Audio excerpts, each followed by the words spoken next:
Good morning everyone. I'm Kurt John Sagot. My topic is all about diabetes. So, kapag sinabi nating diabetes, there are two types. Meron type 1 diabetes and type 2 diabetes. So, kapag sinabi nating type 1 diabetes, kadalasang tinatamaan ng gantong type ng diabetes is yung mga inborn pa lang.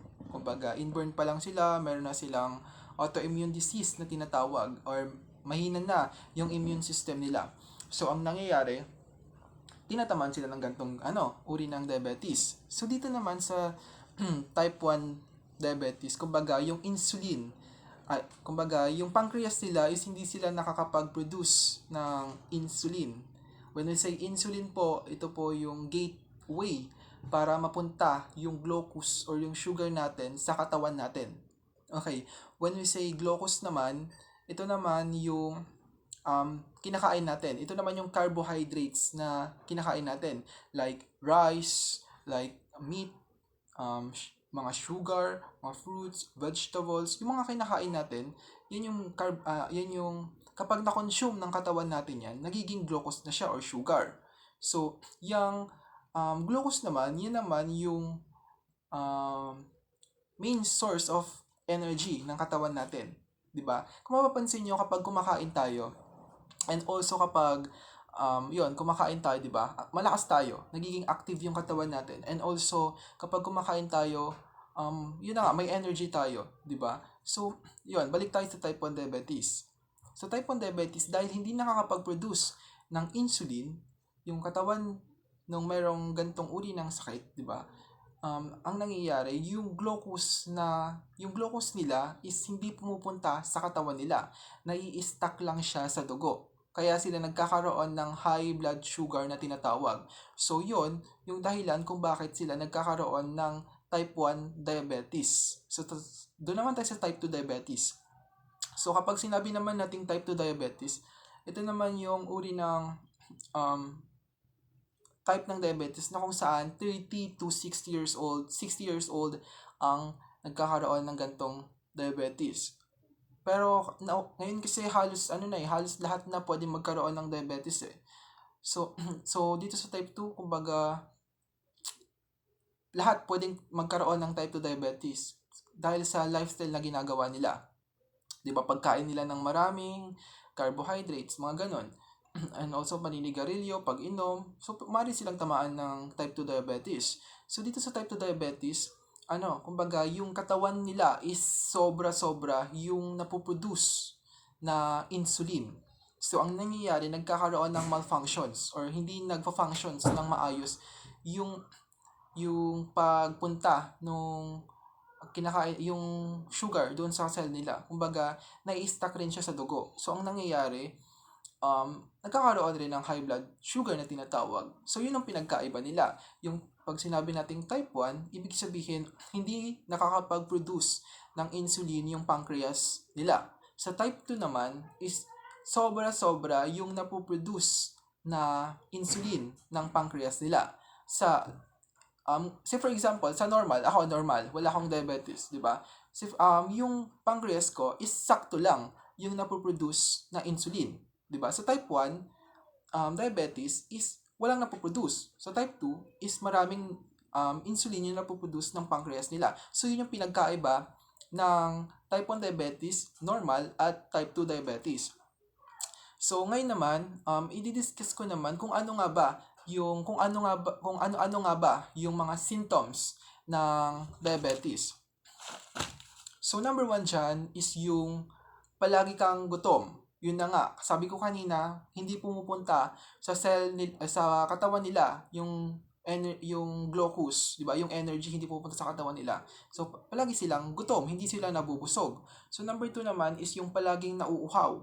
Palagi silang kahit na kakainom pa lang nila ng tubig is nauuhaw ulit sila. So number 3 is yung madalas na umiihi. Yun, madalas silang umiihi. So number 4 is yung biglaang pamamayat. Yes, 'di ba? Parang yun na nga, kasi papayat ka talaga kasi lagi kang gutom, hindi ka nabubusog. So papayat ka talaga. So number 5 is yung pagkabalisa or yung pagkakaroon ng mood swing, 'di ba?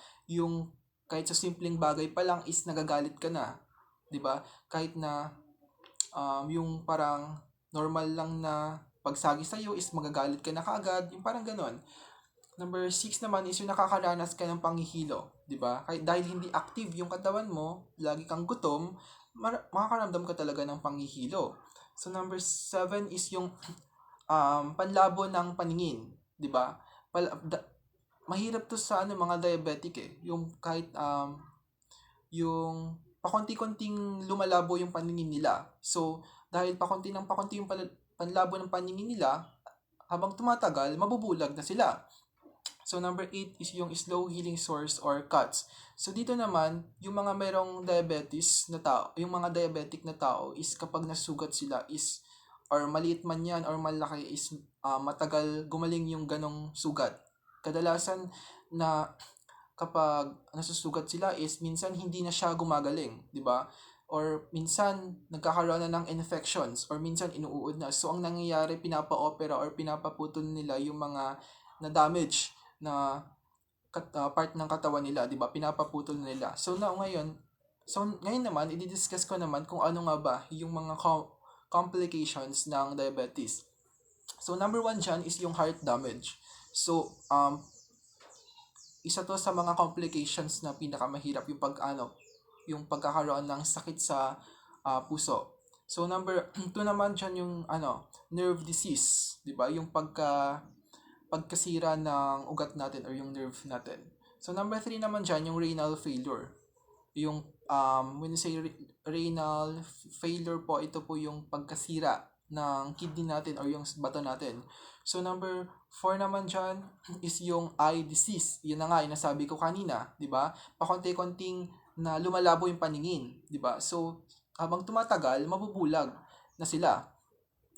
So number 6 naman is yung kapag buntis ka, yung mga kadalasang mga merong diabetes na buntis, madalas silang makunan. So kailangan talaga na dapat gumagawa sila ng paraan like medications or nag healthy yung mga kinakain nila. So para maiwasan yung pagka yung makukunan sila ganon, para dapat safe yung baby nila. Kailangan gumawa sila ng paraan para yun. Number 7 naman is yung skin disease. Yun na nga kanina, 'di ba? Dahil sa kumbaga dahil mabilis kang masugat, matagal gumaling, so ang nangyayari nagkakaroon ng infection, mga fungal infection or magkakaroon ng bacteria yung skin mo. So ang nangyayari, matagal siyang gumaling and also minsan nagkakaroon ng operation, pinapaputol na yung ibang part na infected. Kasi minsan 'di ba, nabubulok na yung part ng katawan nila, like say for example sa paa, 'di ba? Kapag nasugat yung paa mo is minsan hindi na siya gumagaling, nagkakaroon na ng infection or bacteria, minsan nabubulok na, so ang nangyayari pinuputol na.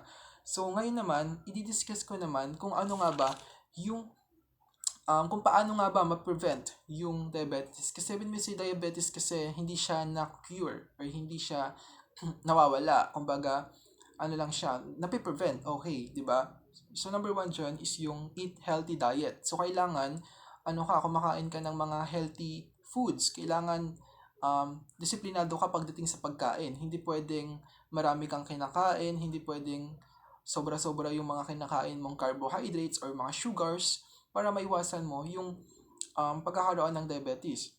So number 2 naman is yung work to achieve a weight that is healthy for you. So ibig sabihin, kailangan para ma-prevent yung gantong uri ng sakit is kailangan nag-exercise ka and also gumagawa ka ng mga activity para maging healthy yung katawan mo, 'di ba? Kumbaga if meron mataba ka, 'di ba? Sabi mo na lang na chubby ka or mataba ka, 'di ba?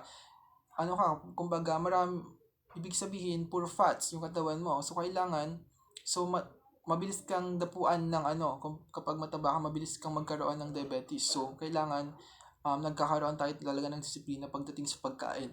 So number 3 naman, manage your stress. So yun na nga kakasabi ko kanina, yung sa symptoms, 'di ba, nagkakaroon ng mood swing, 'di ba? Isa rin yung stress is symptoms din siya ng pagkakaroon, yung mabilis magagalitin, 'di ba?